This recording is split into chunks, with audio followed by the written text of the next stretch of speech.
कल्पना कीजिए कि आप 19वीं सदी के एक महान वैज्ञानिक हैं। आपके लिए दुनिया बहुत सीधी है। आपके पास एक हाथ में घड़ी है जो समय बताती है और दूसरे हाथ में एक पैमाना है जो दूरी मापता है। आपके लिए समय एक बहती हुई नदी की तरह है जो सबके लिए एक समान गति से चलती है, और अंतरिक्ष एक खाली कमरे की तरह है जहां चीजें रखी जाती है। इसे ही हम क्लासिकल फिजिक्स कहते थे, जहां कहां और कब दो अलग अलग दुनिया के हिस्से थे। फिर साल 1905 में एक युवा क्लर्क अल्बर्ट आइंस्टीन ने दुनिया को देखने का नजरिया ही बदल दिया। उन्होंने कहा कि हम जिस ब्रह्मांड में रहते हैं वो कोई साधारण कमरा नहीं है। उन्होंने अंतरिक्ष की 3 दिशाओं, ऊपर नीचे, आगे पीछे और दाएं बाएं को समय के साथ एक ही धागे में पिरो दिया। उन्होंने बताया कि समय कोई अलग चीज नहीं है, बल्कि ये हमारे ब्रह्मांड के ताने बाने का चौथा आयाम है। इसे समझने के लिए एक मखमली कपड़े की कल्पना कीजिए। ये कपड़ा ही हमारा स्पेस टाइम या स्थान में सातत्य है। जैसे कपड़े में धागे एक दूसरे से गुंथे होते हैं, वैसे ही अंतरिक्ष और समय एक दूसरे से जुड़े हुए हैं। आप अंतरिक्ष में जितनी तेजी से चलते हैं, समय आपके लिए उतना ही धीमा होने लगता है। अब समय और स्थान अलग अलग नहीं रह गए, बल्कि एक ही सिक्के के 2 पहलू बन गए।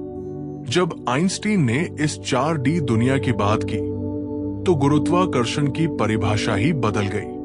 उन्होंने समझाया कि पृथ्वी या सूरज जैसे भारी पिंड इस मखमली कपड़े में एक गड्ढा या मोड़ पैदा कर देते हैं। इसी मोड़ की वजह से ग्रह सूरज के चारों ओर घूमते हैं।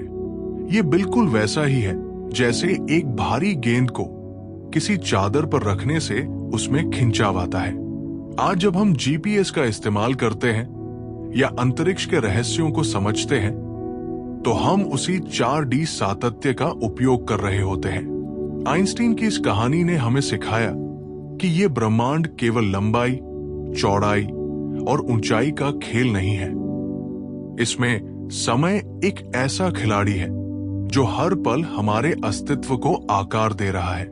हम सब इस 4आयामी चादर पर चल रहे यात्री हैं, जहां हर कदम समय की एक नई लहर के साथ जुड़ा है। 2 जड़त्वीय और अजड़त्वीय फ्रेम। पिछली बार हमने जाना था कि स्पेस और टाइम मिलकर एक मखमली चादर की तरह स्पेस टाइम बनाते हैं, लेकिन इस चादर पर खड़ा प्रेक्षक दुनिया को कैसे देखता है, ये इस बात पर निर्भर करता है कि वो खड़ा कहाँ है। कल्पना कीजिए कि आप एक ऐसी ट्रेन के केबिन में बैठे हैं जो बिल्कुल स्मूथ तरीके से एक ही रफ्तार में सीधी पटरी पर दौड़ रही है। आप मेज पर एक सिक्का रखते हैं और वो वही टिका रहता है। आपके लिए भौतिकी के सारे नियम वैसे ही काम कर रहे हैं जैसे जमीन पर किसी घर के अंदर। इसे हम कहते हैं इनर्शियल फ्रेम, एक ऐसा स्थान जहां या तो आप स्थिर हैं या फिर कांस्टेंट वेलोसिटी से चल रहे हैं। आइंस्टीन की स्पेशल रिलेटिविटी इसी शांत और स्थिर दुनिया की बात करती है। लेकिन तभी कहानी में एक मोड़ आता है। अचानक ड्राइवर ब्रेक लगाता है या ट्रेन एक तीखा मोड़ लेती है। अचानक आप अपनी सीट से आगे की तरफ झुक जाते हैं और मेज पर रखा सिक्का बिना किसी के छुए खुद ब खुद लुढ़कने लगता है। यहां क्या बदला? ट्रेन अब एक समान गति से नहीं चल रही, उसमें एक्सेलरेशन आ गया है। अब ये एक नॉन इनर्शियल फ्रेम बन चुका है। यहां आपको ऐसा महसूस होता है जैसे कोई स्यूडो फोर्स आपको धक्का दे रहा है, जबकि बाहर खड़े व्यक्ति के लिए सिर्फ ट्रेन की गति बदली है। आइंस्टीन ने इस बदलाव को बहुत गहराई से महसूस किया। उन्होंने सोचा कि अगर आप एक बंद लिफ्ट में हो जो अंतरिक्ष में तेजी से ऊपर की तरफ एक्सेलरेट कर रही हो, तो आपको अपने पैरों के नीचे वैसा ही दबाव महसूस होगा जैसा जमीन पर खड़े होने पर गुरुत्वाकर्षण की वजह से होता है। उन्होंने महसूस किया कि एक्सेलरेशन और ग्रेविटी एक ही सिक्के के 2 पहलू है। यहीं से जनरल रिलेटिविटी का जन्म हुआ, जो बताती है कि अजड़त्वीय फ्रेम में भौतिकी के नियम कैसे बदल जाते हैं और कैसे भारी चीजें अंतरिक्ष के ताने बाने को मरोड़ देती हैं। तो असल में ब्रह्मांड में कोई भी जगह परम स्थिर नहीं है। हम पृथ्वी पर बैठे हैं जो खुद घूम रही है और सूर्य के चक्कर लगा रही है, यानी हम भी एक विशाल अजड़त्वीय फ्रेम का हिस्सा है। सापेक्षता हमें यही सिखाती है कि भौतिकी के नियम भले ही जड़त्वीय फ्रेम में एक जैसे दिखें, लेकिन जैसे ही गति बदलती है या मोड़ आता है, स्पेस टाइम की चादर हमें अपनी शक्ति का एहसास कराने लगती है। अगली बार जब आप किसी कार के मुड़ते समय एक तरफ झुकें, तो समझ जाइएगा कि आप एक पल के लिए आइंस्टीन की उस अजड़त्वीय दुनिया का अनुभव कर रहे हैं। 3. लोरेंस रूपांतरण या लॉरेंस ट्रांसफॉर्मेशन।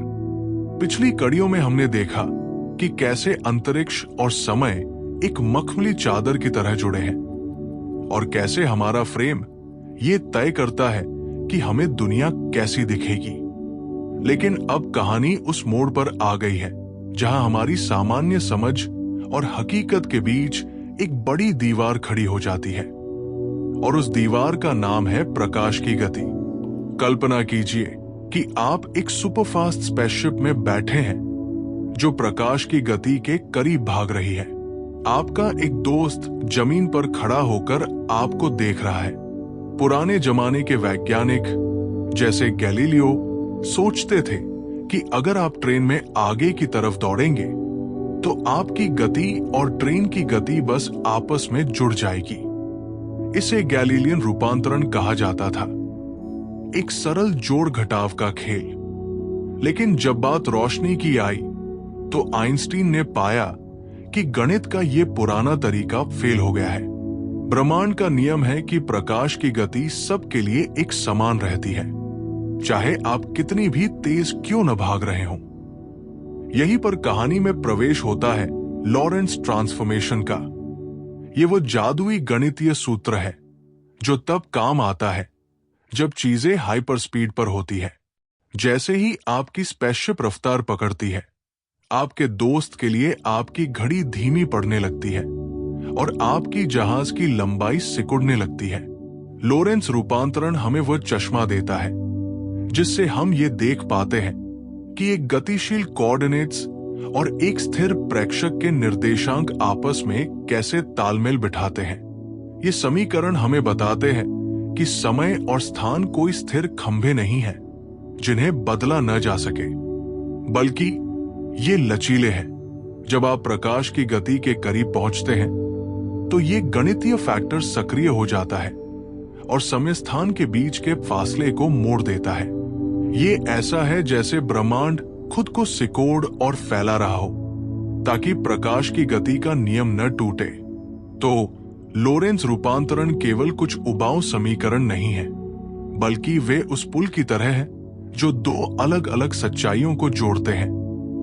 एक आपकी सच्चाई जो जहाज के अंदर है और एक आपके दोस्त की सच्चाई जो जमीन पर है। इसी पुल पर चलकर आइंस्टीन ने वो रहस्य खोजा जिसने पूरी दुनिया को हिला दिया, जिसे हम अभी कहते हैं। वो ब्रह्मांड के दूसरे कोने पर बैठे किसी व्यक्ति के लिए बीता हुआ कल या आने वाला कल भी हो सकता है। 4. समय विस्तार और लंबाई संकुचन या टाइम डायलेशन लेंथ कॉन्ट्रैक्शन। अब कहानी उस मोड़ पर पहुंच गई है जहां हकीकत किसी साइंस फिक्शन फिल्म से भी ज्यादा अजीब लगने लगती है। पिछले भाग में हमने लोरेंस रूपांतरण के जिन जादुई समीकरणों की बात की थी, वे केवल कागजों तक सीमित नहीं हैं।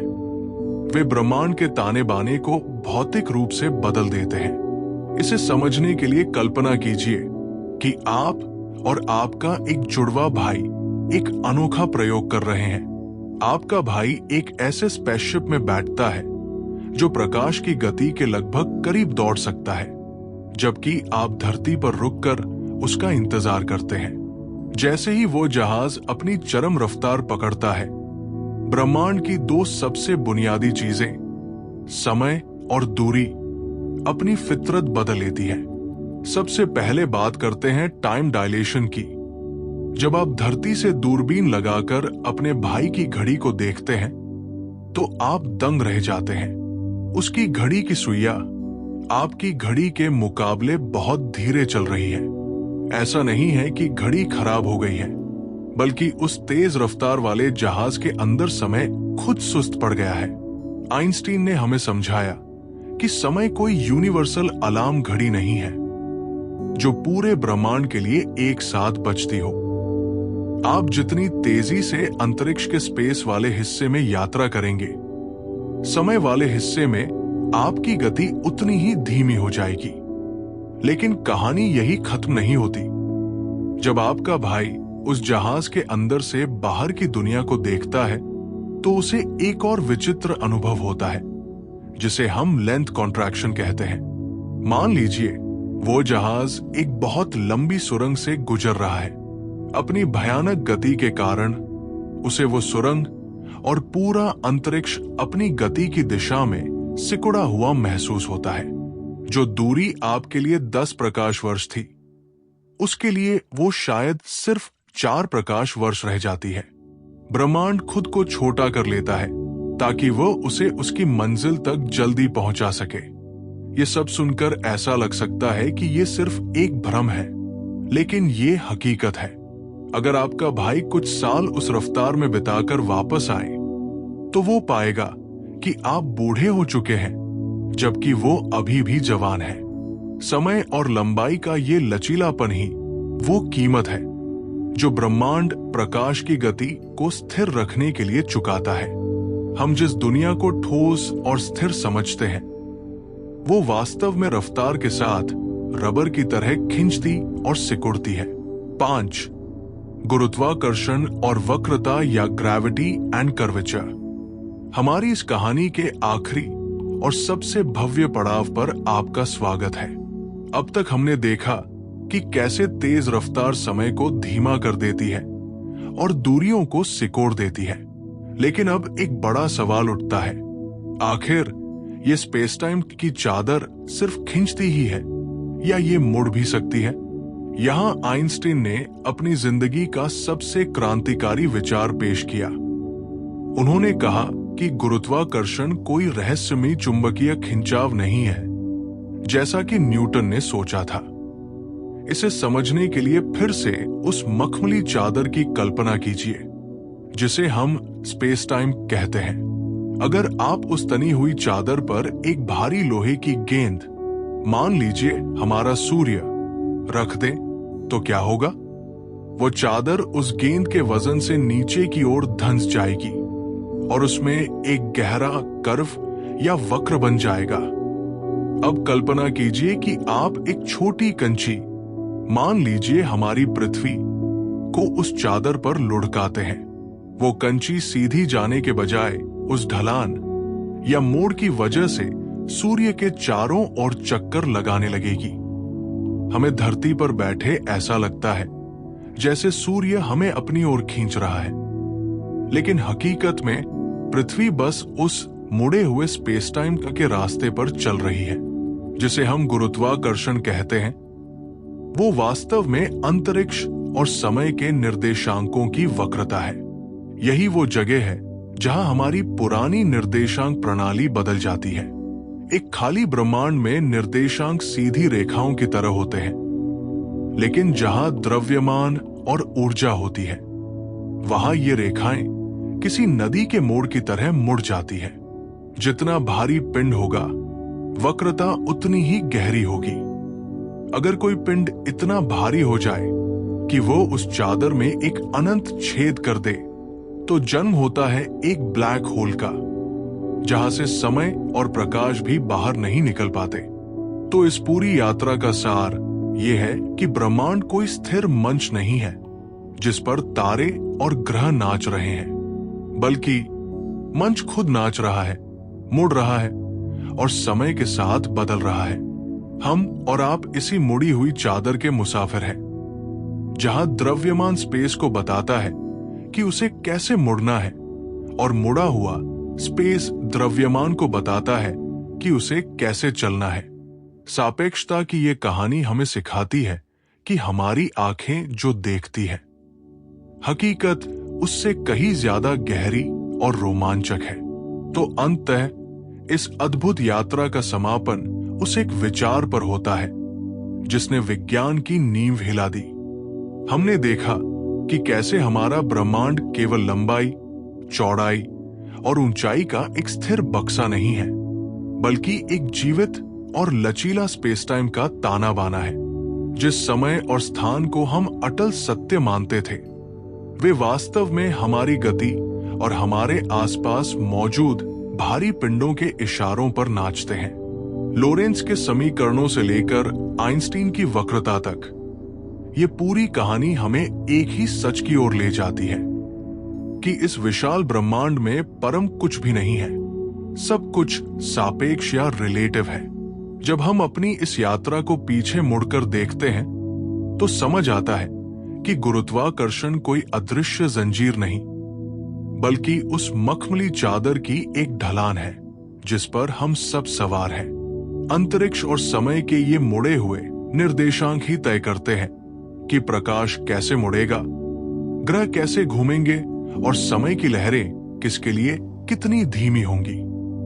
सापेक्षता का ये सिद्धांत केवल गणित का एक खेल नहीं है, बल्कि ये उस अदृश्य मंच का नक्शा है जिस पर पूरा ब्रह्मांड सदियों से अपना नृत्य कर रहा है। इस कहानी का सार यही है कि वास्तविकता हमारे नजरिए और हमारी गति पर निर्भर करती है। आज जब हम सितारों को देखते हैं तो हम केवल रोशनी नहीं देखते, बल्कि उस मुड़े हुए स्पेस टाइम के इतिहास को देखते हैं जिसने हमें जन्म दिया है। आइंस्टीन की ये विरासत हमें याद दिलाती रहती है कि कल्पना की कोई सीमा नहीं होती, और जिसे हम खाली स्थान समझते हैं वही वास्तव में इस अस्तित्व का सबसे गहरा और रहस्यमयी हिस्सा है। आपने मुझे इतना ध्यान से सुना, उसके लिए हृदय से धन्यवाद।